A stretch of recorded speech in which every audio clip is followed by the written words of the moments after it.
Hello. Hello. Fancy seeing you here. I know. I can't believe that we're both in Glasgow at the same God. time. So Oh weird. my goodness. Yeah. And I'm going to put this coat on the back of my chair here. Let me do it for you. Well, thank you. Wow. Luxury treatment here at EarpFest. Nothing but the best. I know. Sorry. That's why we brought them in, just for that moment. Just for that moment. Just for that moment. Allow me, madam. Can I say one thing? Yeah. Okay, so yesterday, I was so nervous because it's my first con, and I was like, I don't know what to expect. Is everyone gonna be like nice to me? And guess what? You were. Yeah. Ow! And it was like yesterday. I was really like on the way here. I was like, I'm really glad I put on a lot of deodorant because I'm definitely sweating right now. And this morning, and I was like, sleeves out, man. We're good. I'm not worried. I'm not worried anymore. So I just want to say thank you to all of you guys for making me feel so welcome and for making this like the best first con ever. So. Thanks.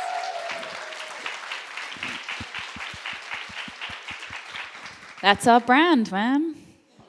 Seriously, can I hear about your first con? Oh my gosh. What was it like? When was it? Tell me a crazy story. So, going back, when was it? The first con was WonderCon, which is in Anaheim. Thank you. This is helpful when Earpers have better memories than I do. But is that the one where there was the massive queue? That was SDCC. So Anaheim, oh God, you've asked me. Yeah. Cows in the audience? Oh my goodness. I can just say that the first few cons that I went to like blew my mind. I just had no concept of the fact that our show would resonate with people in the way that it did, and then seeing the types of people that were coming and queuing and dressing up as Waverly and Nicole and all of these characters, it was just like, oh, we've made something special. And just, I feel like I spent most of my time crying the first few cons. Like so emotional, just massive waves of, I'm so lucky, we're so lucky. And yeah, really feeling like it was the beginning of an adventure. And now we're here, how many years later? 9 years later. And so many of the same faces and new faces and like even new faces this con. It's just like this evolving organism that has so much power. And now you're part of the crew. I know. We're so lucky. I know the fact that I get to sort of like join the amoeba. I'm like kind of on the outside, and I'm like, you got room for one more? But it was like so clear the minute that Knox like joined the group, we were like, oh yeah, this makes sense. Yeah. So, on the what's been going on with you vibe, last night we saw a film. Did anyone here see a film last night?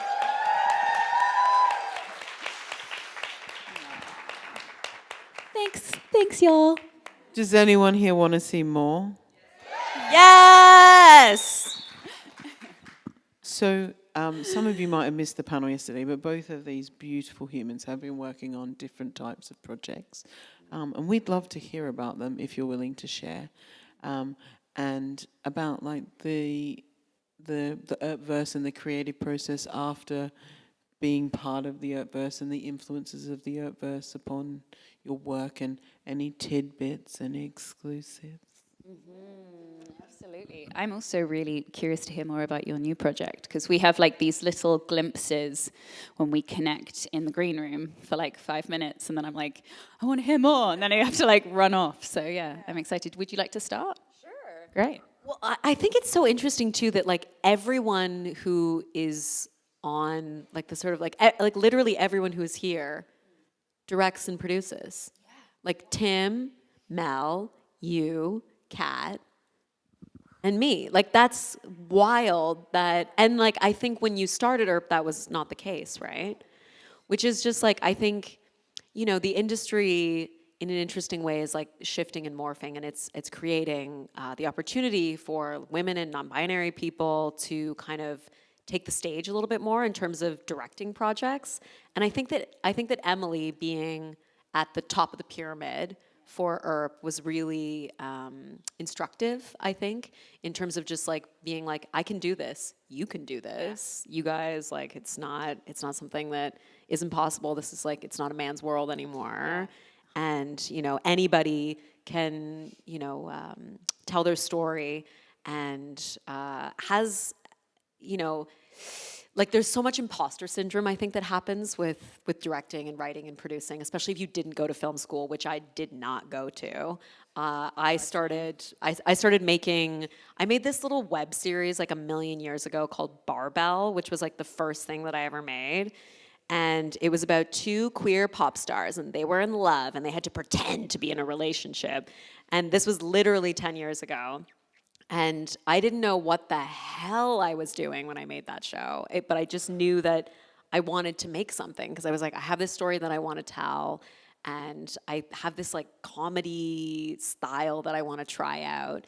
And so I often say, while we were making that show, I cried every single day for a year because I did not know what the fuck I was doing. But I worked with so many amazing people who were really generous with like helping me figure out how to do it. And so by the time we rolled around to the second season, I kind of knew a little bit more what I was doing. And like since then, I've just been like directing all kinds of projects, different shows. I've directed 3 feature films now. Wow. One which is about to sort of come out on a wider scale, which I'm gonna may I pitch it to you? Okay. So the film is called We Forgot to Break Up. It's a super sexy queer love triangle set in the late 90s, early 2000s of Toronto, Ontario. And it follows the story of a young trans man who moves to the big city to pursue his dreams of rock and roll, but then he gets caught up in fame and a love triangle, and those kinds of things cause lots of messy drama. So if you like music stories, if you like queer romance, it's full of those things. So take a look, watch it. I am so proud of that movie. It was the hardest movie that I ever directed, just because there was a lot. There was like, we ran into some financing issues when we spent all of our money when we shot it, and then we had no more money left when we were doing the post-production of it. So we had to like be very creative in terms of like how we were using the money to finish the film. But yeah, I think some of you might like it. So watch it and let me know what you think. That's so exciting. So how you've been making stuff for years and years and years then, if you've done all of that. Do you mind me asking how old you were when you first started realizing you wanted to create stuff yourself? Well, I started directing theater when I was like 22. Wow. Yeah, and I was like directing like weird immersive Shakespeare plays. Like do you know Spadina House? Do you know Spadina House in Toronto? Yeah. It's like right next to this castle called Castleloma in Toronto. Yeah. And it's like this old Victorian manor. And we did a production of As You Like It in there, that like where you would follow people around like in Sleep No More. A bit more interactive. And I loved directing that. It was so fun. I was so excited about it, and I was like, oh my God, I loved directing actors. I realized just like figuring out how to like talk, because it's just psychology, right? And like I say that like my hobby is people. I love people. I find them so endlessly fascinating, and I love meeting people and getting to talk about them and talk about like their psychology. Like that's like, I'm addicted to that. That's my favorite thing. So I was 22 when I was directing theater, and then 25 when we first started, when we filmed the first season of Barbell. Or 20, so 20, impressive. 24 My maybe? goodness. Yeah. What about you? When did you decide that you wanted to direct? 2 years ago. Or something. But that means that you were the age that I was when I started playing Waverly. Because I was 25. Was I 25? I felt like I was 25. I was around. Someone fact check that. Yeah, I think I was 25 when I started, which is mind-blowing to me to think that you were already in the place where you knew what it was that you wanted to create and that you had the courage to do that. I mean, hats off to you. I mean, it wasn't courage. I'm sorry. It wasn't really courage. I think it was more like blind stupidity of like not knowing. Like I didn't know what I didn't know. Yeah. And so I was like, I can do this, and Right. then hence the tears every day, just being like, I don't know what I'm doing. But it's the thing of you. It's that youth thing, right? Yeah. Where it's like, you know, you kind of get one crack at that, where you're sort of like, I'll figure it out. Right. And I just sort of like figured it out. I remember you telling me some stories about just like all the traveling you've done. Yeah. And how like it like that to me is like the same kind of energy Yeah. where it's just like I'm just gonna go. Right. I'm gonna go and I'm gonna figure it out. Yeah. And I think that that is like so cool and just sort of like it's that youthful mindset where you're like, doesn't matter. Yeah. I'm not worried. I'm gonna figure it out. Yeah. That's interesting you make that parallel because in my mind, I would be like, the idea of making something at that age would have just been like so petrifying. But you're right. I had the courage to just go and trek through the Amazon and do all the Exactly, things which that I would never have done when I was Right, 24. yeah. Absolutely not. Even now, I would, manifested in a different way. yeah, exactly. Yeah, I think most people have that moment, like when they're in their early 20s, where they're just sort of like, All right. let's do it. We're invincible. Exactly. We're really not. And So far from it. but I do think that it is a place that you're constantly trying to get back to as an artist. Is that place of almost like childlike belief Yeah. and creativity, where it's like, what if? Yeah. What if? I Right. could do this. Yeah. And it's like, you get older and you learn all these rules about like how you're supposed to make films and how you're supposed to be an actor and how you're supposed to trek the Amazon. And I think the place of creativity where it's most potent and most, I think, rich is that place where it is a childlike exploration of an idea that is unfettered by, I guess, like all of these sort of arbitrary rules that you've learned about how you're supposed to do it the right way. Absolutely. I actually have been having a lot of these conversations recently because I also never went to film school. I also have like never learned how to write a script. Like these are all things that you think I should probably learn how to do this before writing a movie. But people that I've spoken to that have sort of witnessed my creative process, they're like, I almost don't want you to like go into the rules of how you have to write a script and stuff, because actually your instincts are in many ways more powerful than the rule book. Yes. If you start saying, okay, I have to do it this way, you'll get into your head and it'll take that kind of essence, that natural spark away. So just follow that and do it a bit unconventionally, but something beautiful will come from that. I often find that the first script that you write is actually usually the closest to the one that you end up shooting. But like in between the first script and the script you end up shooting is this. Right. But then at the end, you kind of figure it is a curated, nuanced version of the first thing that you wanted to say. The initial. The swing. I call it the first artistic swing, where it's like it's messy and it's not right yet. Right. But it is like the most sort of like it's the impulse. Yeah. It's the impulse of what you wanted to say. And you haven't figured out how to do it yet, but so it's not, you can't shoot this, but it is the closest to what this is gonna be. Oh, I love that. Yeah. That's really cool. Yeah. Sorry, is anybody else? So I think there's some other people here. Sorry, we got lost. Actually, I can I speak for us and say this is the kind of conversations we love to see.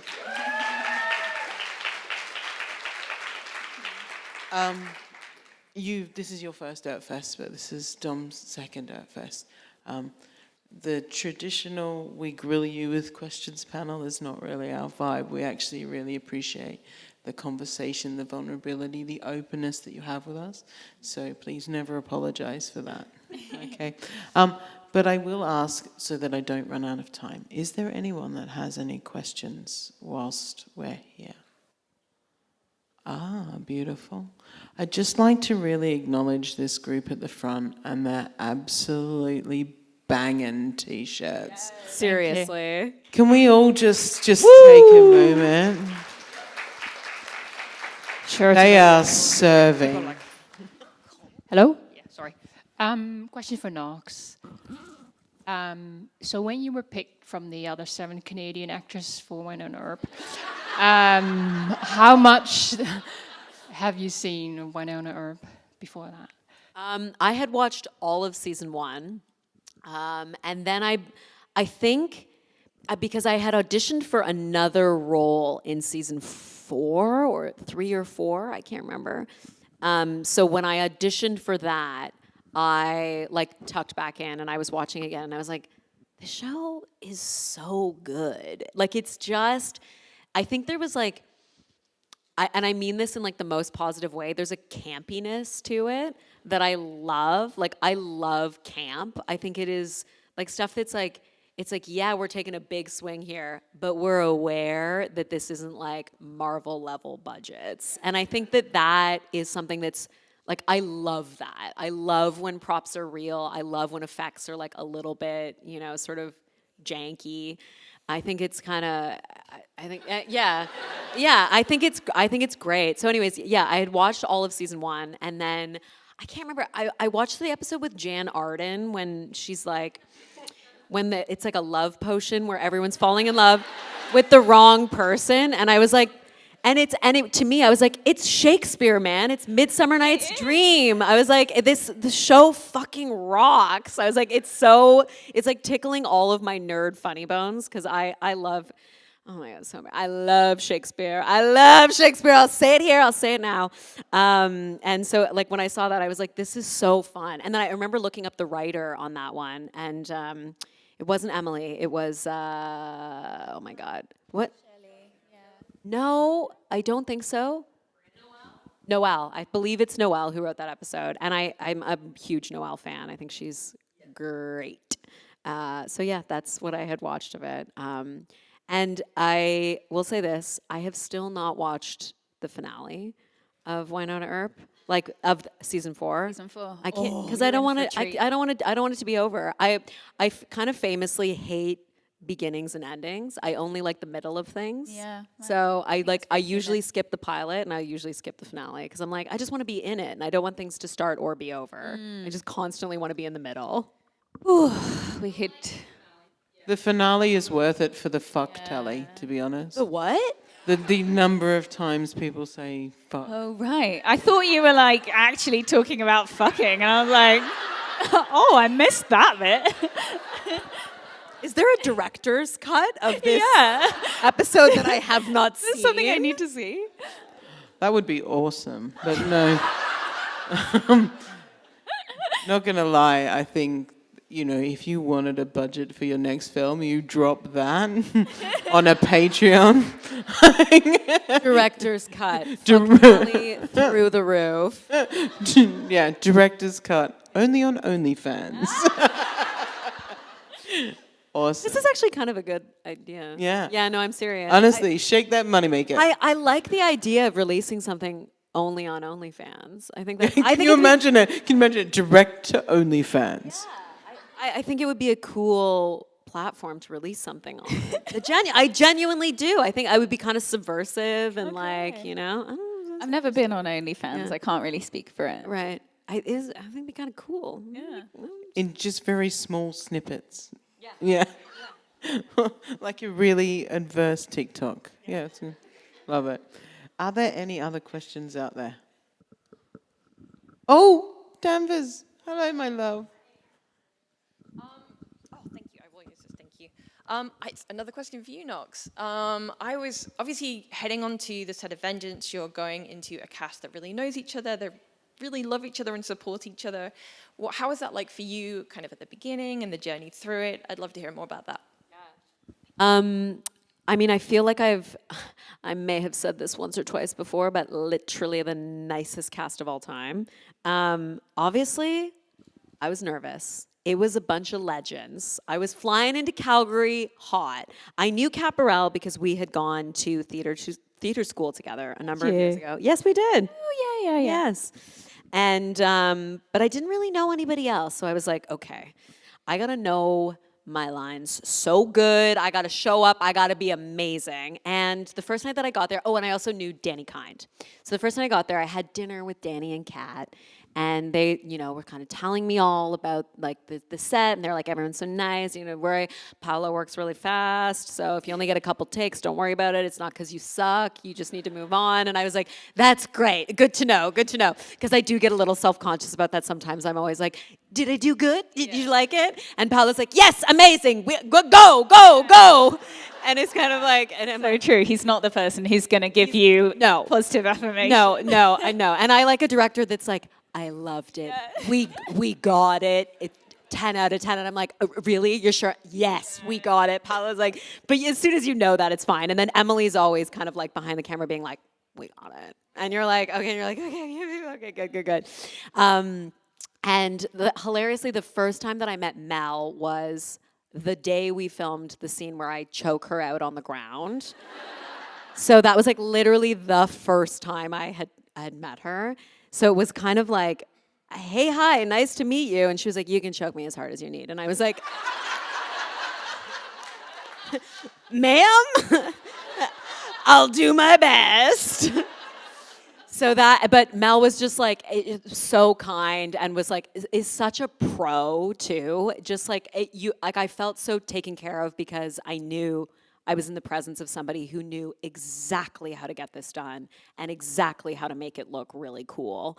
So it just, honestly, it was like I was joining the amoeba, and the amoeba already like knew exactly how to function, and the amoeba was like, here's how you fit into the amoeba, and we love you, you're so welcome, and this is gonna work like a well-oiled machine. And it really did just feel like that. Like it was, like, yes, everyone was so kind and so welcoming, but also I was so impressed by how, like, what a well-oiled machine it was, and how, what a pro everyone was. Like, from the cast to the director to, the crew and Emily, it was really impressive just to see how, a machine that has been working for 4 seasons of a show picks back up again and starts to work again, and just how well the machine worked. Yeah. And then the day after that scene where you got choked in the snow, wasn't it? Yeah. Then we were doing a scene the next day, and everyone was like, "Oh yeah, Knox was incredible." Oh my God. Yeah, and Mel was like, "Yeah, she's a pro." So that's exactly what she said. So it's interesting that you say that. She's like, "Yeah, she's a pro. She just fucking got in there and got stuck in." And yeah, so it was like, after that first day of filming, I was like, God, was it okay? Yeah, if only you had been a witness to the conversations that happened afterwards. That's great to hear.